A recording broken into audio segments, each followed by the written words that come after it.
Kembali berjumpa dengan saya, Hersman Arif dan Bung Rocky Gerung. Masih salah terus saya nyebutnya. Bung Rocky, ini kelihatannya Pak Prabowo mungkin terkejut badan gitu kalau orang Medan bilang ya. Kenapa kok tiba-tiba pernyataannya berkaitan dengan yang bahwa tidak harus Pak Prabowo menjadi calon kan gitu. Beliau waktu itu menyatakan ini segera diralat gitu bahwa ada Gerindra dengan tegas menyatakan bahwa Pak Prabowo itu capres bukan kingmaker. Nah ini ini memang orang selalu lupa bahwa Pak Prabowo itu teman bercanda yang enak tuh, jok-jok enak kan kalau Pak Prabowo lagi bikin jok gitu. Orang yang di sekitar dia mengerti bahasa tubuh Prabowo itu. Yang nggak mengerti adalah publik sebetulnya. Kenapa? Karena publik memang menginginkan Prabowo jangan maju lagi tuh. Oleh karena itu ucapan Prabowo dia jadi kingmaker aja itu dianggap sebagai wah, mending kita rayakan itu. Sebaliknya kalangan istana justru cemas karena kalau Prabowo nggak ucapkan itu, Prabowo akan jadi penantang tuh pihak istana. Jadi dilemanya begitu. Tetapi udah terucap dan Prabowo tentu merasa sialan ini keceplosan kok jadi panjang dan itu bisa menyebabkan daerah terutama risau karena tetap pendukung Prabowo di daerah juga masih banyak. Mungkin mak-mak yang udah mulai ambil jarak dari Pak Prabowo tuh. Jadi sebetulnya isu politik kita adalah kepastian mendeklarasikan calon presiden. Kalau Gerindra udah bilang Prabowo ada calon presiden 2024 dari awal, ya harusnya Pak Prabowo berdiplomasi aja. Nanti mungkin saya bujuk Gerindra supaya berpikir ulang. Tapi kalau Prabowo yang langsung ngomong, tentu Gerindra akan ditelepon oleh DPD. Kan nggak mungkin orang langsung telepon ke Pak Prabowo kan. Jadi kelihatannya DPP lagi banjir telepon dari daerah untuk tanya kepastian itu. Karena itu orang paling dekat Pak Prabowo yaitu Sekjen dan ketua fraksinya Pak Sugiono itu langsung ambil alih tentu dengan izin Presiden Prabowo tuh. Jadi kita baca lagi bahwa sudah final Prabowo itu adalah calon presiden, tinggal dipasangkan dengan partai mana yang secara strategis bisa memungkinkan agenda itu tercapai. Jadi sekali lagi ini tafsir-menafsir ini yang ya enak juga buat kita. Sebetulnya Prabowo kan ngerti bahwa blockingnya udah terjadi, yaitu dia sendiri adalah satu blok, yang lain adalah Jokowi. Kalau ada blok lain misalnya yang lagi dibikin oleh Yusuf Kala ya bagus juga, sehingga blockingnya selesai lah. Orang nggak perlu bikin lagi kalkulasi elektabilitas karena Pak Jokowi udah punya Ganjar, PDIP Anies, lalu Gerindra mesti cari partner lagi dengan Prabowo. Itu sebetulnya permainan awalnya begitu. Nanti akan ada jam session di antara mereka, itu yang diulas oleh pers. Jadi jelas bahwa Gerindra tetap mencalonkan Prabowo dan Prabowo tetap percaya bahwa suara Gerindra akan naik hanya bila dia dicalonkan sebagai presiden. Oke, jadi ini clear ya, jangan digoreng-goreng lagi. Basisnya bahwa Pak Prabowo clear akan tetap maju sebagai capres. Tapi persoalannya sekarang kan menjadi kalkulasinya menjadi rumit ya di dalam situasi semacam ini ya. Itu karena dan saya lihat kalau kemarin pun dia bertemu dengan Surya Paloh gitu, saya kira secara chemistry mereka tidak akan nyambung gitu. Sulit saya membayangkan ada koalisi antara Nasdem dengan Gerindra. Kita masih ingatkan bagaimana ketika Pak Prabowo mau masuk ke kabinet itu kan secara bukan gestur tapi sinyal-sinyal sampaikan ada penolakan. Ingat ketika Pak Prabowo dijamu makan siang nasi goreng oleh Bu Mega di Tengku Umar, kan kemudian Surya Paloh menjamu makan siang Anies Baswedan. Sebenarnya itu kan dari sisi politik udah paham seperti apa maunya gitu. Jadi kita ngerti track record, reputasi tokoh-tokoh ketua partai. Pak Prabowo hubungannya dengan Pak SBY hubungannya dengan Pak Surya Paloh dengan Prabowo. Ini semuanya adalah tokoh gitu. Dan ketokohan itu memerlukan orang ketiga untuk mencairkan. Nggak ada kalau nggak ada orang ketiga ya itu ya basa-basi aja. Pak Prabowo mungkin lagi kirim sinyal ke Nasdem ke evaluasi kecil. Demikian juga Pak SBY dari kejauhan menganalisis masalah-masalah ini. Jadi terlihat bahwa politik kita betul-betul sekedar ya wacana untuk transaksi. posisi kekuasaan, bukan wacana untuk mengaktifkan akal sehat demi kemajuan bangsa, kemakmuran, ide keadilan. Kan itu yang harus kita pikirkan. Selama ini juga pers hanya bisa memanfaatkan headline semacam itu, lalu digoreng-goreng. Padahal kita justru masyarakat jurnalis itu mengolah isu dalam upaya untuk menghasilkan narasi baru tuh, narasi keadilan, narasi kebahagiaan, narasi kedamaian, dan terutama adalah narasi 20% ini. Kan jangan lupa bahwa semua ini kasak-kusuk Prabowo, kasak-kusuk Nasdem segala macam itu karena negara menghambat persahabatan politik melalui threshold itu dihambat. Jadi itu intinya tuh. Jadi kita selalu ingin bilang atau mengatakan bahwa demokrasi itu hanya bisa kita proyeksikan sebagai satu institusi untuk menghasilkan keadilan kalau dari awal ada kompetisi fair, dan fair competition itu yang kita sebut sebagai judicial review ke MK.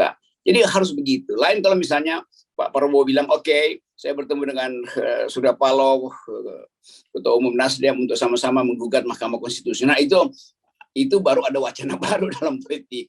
Begitu.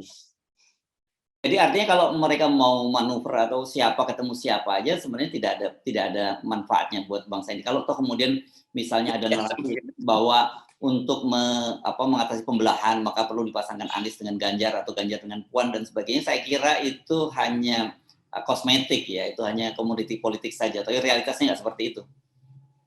Iya, perspektif FNN selalu begitu. Kita mau lihat kedalaman demokrasi, bukan apa yang ngambang di atas. Jadi selama nggak ada kedalaman itu, ya saya akan kampanye lebih baik kita koalisi boikot pemilu.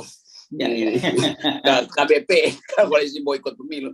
Karena pemilu disebut pemilu kalau demokratis. Kan udah 2 kali kita alami itu, dan seolah-olah fasilitas-fasilitas negara, MK segala macam, nggak bisa lihat bahwa selama itu nggak diloloskan, nah orang tetap anggap bahwa nggak ada demokrasi. Jadi ngapain kita ikut dalam satu pesta yang kita tidak ikut mengatur acaranya tuh. Kita hanya diundang ke dalam pesta itu, padahal rakyat adalah pemilik pesta. Jadi dalil itu yang secara filosofis mesti kita selundupkan kembali ke benak kekuasaan dan ke benak ketua-ketua partai. Rame-rame lah kita lakukan boikot pemilu kalau 20% itu tidak mau didukung oleh partai-partai.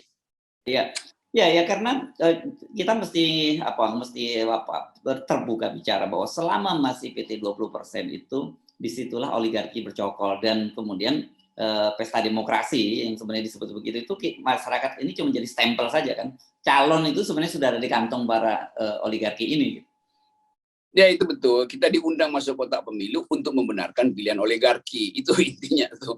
Jadi sekali lagi tetap kita ingin demokrasi itu diubah secara radikal. Secara radikal artinya dari akarnya. Apa akar demokrasi? Kompetisi bebas. Kompetisi bebas bentuknya apa? Ya tidak ada threshold kan simple sekali itu tuh. Jadi kalau diputar-putar oleh hukum-hukum atau ahli tata negara yang disewa negara, itu juga ajaib kan, ahli tata negara tapi kerjanya disewa negara tuh, untuk membenar-benarkan 20% itu, karena macam-macam lah. Ada yang katakan argumen itu hak DPR, open legal policy, ada yang justru diam-diam menganggap ya diperlukan 20% supaya partai-partai radikal itu nggak masuk dalam politik. Siapa yang radikal? Ya partai Islam. Jadi supaya kekuatan Islam yang tokoh-tokohnya banyak itu tidak masuk di dalam kompetisi, maka mesti dihambat dari awal. Itu udah sampai segitu kalau saya lihat peta pertarungan ide tentang 0% ini. Ya, tapi kan sebenarnya realitasnya nggak seperti itu kan. Ini lebih pada bagaimana para oligarki mempertahankan status quo-nya kan. Ya itu agenda oligarki adalah jadikan alasan-alasan radikal, alasan macam-macam itu untuk pertahankan status quo. Nah bahayanya pakar HTN, banyak pakar HTN yang disewa oligarki untuk mempertahankan ide 20%. Dan karena itu Mahkamah Konstitusi sampai sekarang masih anggap ya nggak ada soal juga, karena masih ada yang pro pada kita tuh, dengan dalil yang dibuat-buat berdasarkan hukum positif. Padahal hukum tertinggi konstitusi tidak menganut prinsip threshold 20%. Kan itu gampangnya begitu, dengan simpel aja. Oke, jadi Anda melihat bahwa sekarang ini ya salah satu jalan keluar utamanya itu tetap saja persoalan PT 20% itu. Selama itu tidak terjadi, ya kita nggak boleh berharap apapun, siapapun dipasangkan dengan siapa gitu ya. Iya, kita pastikan aja 20% itu adalah penghambat. Jadi 0% atau boikot pemilu. Nah, gampangnya begitu sinyalnya. Dan saya mau kampanye itu. Ya, oke, enggak. Tapi maksud saya begini, kan selama ini orang seperti Anies Baswedan itu selalu diposisikan sebagai representasi umat, representasi oposisi gitu. Tetapi kalau nanti realitasnya dia dipasangkan dengan siapapun juga gitu, dan yang bermain adalah masih tetap mereka-mereka saja, ya Anies itu fix juga dia akan diijon oleh oligarki. Iya, kan tetap Anies orang Muslimnya kuat sekali itu. Oligarki paham itu. Oligarki anggap oke, yang lebih penting adalah Anies kita asuh, bukan partai-partai yang memilih dia. Padahal Anies nanti akan memperoleh juga limpahan suara dari Muslim politics yang tidak punya partai yang bisa mampu melewati 20% itu. Jadi akal-akalan ini yang kita tahu dari awal tuh. Anies berhak untuk jadi presiden. Dia berhak untuk menikmati janji konstitusi bahwa siapapun bisa jadi presiden. Dengan cara apa? Dengan cara demokratis. Kata demokratis itu di dalam kamus artinya dipilih langsung, bukan melalui perwakilan 20%. Jadi itu intinya tuh. Nah kalau Anies sebagai tokoh atau yang lain misalnya tiba-tiba muncul berhadapan dengan 20%, oligarki akan pilih. Anies elektabilitasnya tinggi. Karena itu mari kita jadikan Anies sebagai presiden. Iya, tapi presiden yang diusulkan oleh oligarki itu. Karena tidak melalui tapisan 0%. Kan itu intinya kan. Jadi selama 20% itu masih ada, selama tiket itu dipegang oleh oligarki. Siapapun yang masuk ke situ mesti dapat izin oligarki. Itu tipuannya di situ. Iya. Dan kita kemudian terjebak hanya menyebut nama-nama itu saja kan. Padahal sebenarnya banyak sekali anak-anak bangsa ini yang punya potensial dan layak memimpin negara ini. Tapi selama ini kan jadi terhambat karena tadi itu ranjau 20% tadi. Ya, ranjau itu ranjau yang dipasang untuk mencelakakan orang baik sebetulnya kan. Kan demokrasi nggak punya musuh, demokrasi itu adil pada semua orang. Nah, oligarki pasang ranjau itu dan sehingga orang-orang baik itu kena ranjau pertama tuh. Bahkan sebelum dia berupaya untuk menyeberang lapangan penuh ranjau itu, dia sudah tahu bahwa dia nggak mungkin nyeberangi ranjau itu karena di ujungnya tuh ada ranjau besar tuh. Jadi sekali lagi demokrasi itu bukan urusan kuantitatif tapi urusan kualitatif pertama-tama. Yaitu hak setiap orang untuk menikmati kemampuan atau peluang dia untuk mendistribusikan keadilan. Setiap orang yang mencalonkan diri sebagai presiden di dalam pikirannya adalah untuk mendistribusikan keadilan. Nah, oligarki lain, setiap orang yang akan jadi calon presiden harus mampu menjamin bahwa akumulasi dari oligarki tidak akan terganggu. Jadi ini yang diametral yang mesti kita bongkar sebetulnya. Oke, mulai hari ini kampanyenya kita tambah. Selama masih PT 20%, kita kampanyekan boikot pemilu. Ya, itu intinya. Dan boikot pemilu itu bukan makar, karena itu hak untuk tidak memakai. Jadi hak untuk tidak memakai hak di dalam kotak suara. Itu intinya. Oke, terima kasih Bung Rocky. Mantap kan 0%. Sip.